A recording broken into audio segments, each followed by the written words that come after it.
iyadoo muddooyinka u dambeeyay ay soo taraysay taageero hor leh oo ka socda ku biirista xisbiga kulmiye ee gobolada galbeedka Somaliland ayaa waxa maanta si rasmi ah xisbiga wadani ugu biiray Professor Xasan Cumar Xasan Halas oo kamid ah aqoon-yahanada waaweyn ee guud ahaan dalkani Somaliland ayaa waxa uu shaaciyay in isaga iyo beeshiisuba si rasmi ah ugu biireen xisbiga mucaaridka wadani wuxuuna professorku sheegay muddo dheer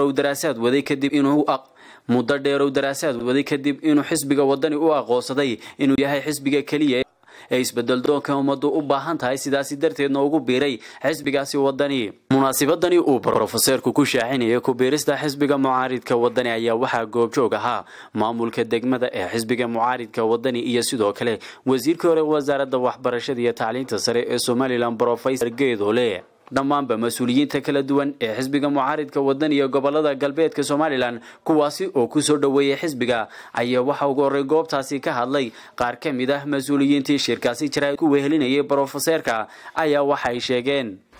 doorasho ay soo dhowdahay waa maalin xisbigu u baahan yahay macaan cod u baahan yahay waa maalin xisbigu u baahan yahay dhaqaale waa maalin xisbigu u baahan yahay in la taageero maanta farxad weyn bay noo tahay in lagu soo biirto xisbigii wadani aadna waan kugu soo dhaweynaynaa Xasan Cumar Halas oo ku biiray xisbiga wadani iyo beeshiisa oo aanu beesha suldaanka aan ka soo jeedaa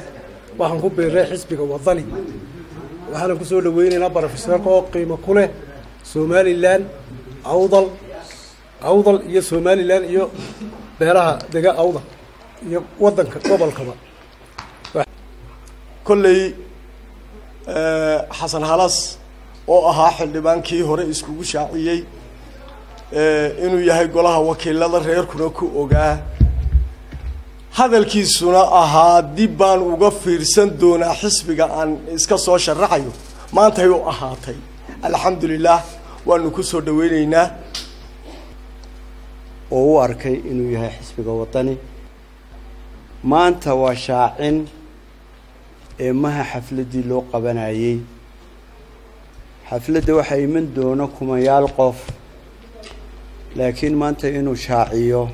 ugu dambeynna waxa xaggaasi ka shaaciyay in xisbiga mucaaridka wadani uu si rasmi ah ugu biiray isaga iyo beeshiisuba Professor Xasan Cumar Xasan Halas isaguna shaaciyay in xisbiga wadani mar walba uu la garab taagan yahay heel iyo hoob ah ayaa waxa uu sheegay xisbigan u dooray taageerashadii ima sheegay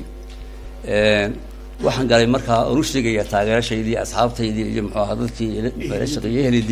helidiiba inaan ku biiray xisbiga wadani laga bilaabo maantana waxaan tartamayaa inaan xisbiga wadani oo aan jecelahay inaad la shaqeysaan tartanka iyo muxuu ahaa dhismahaygaasna oo wargelinaya ku jooga guday ku banaanba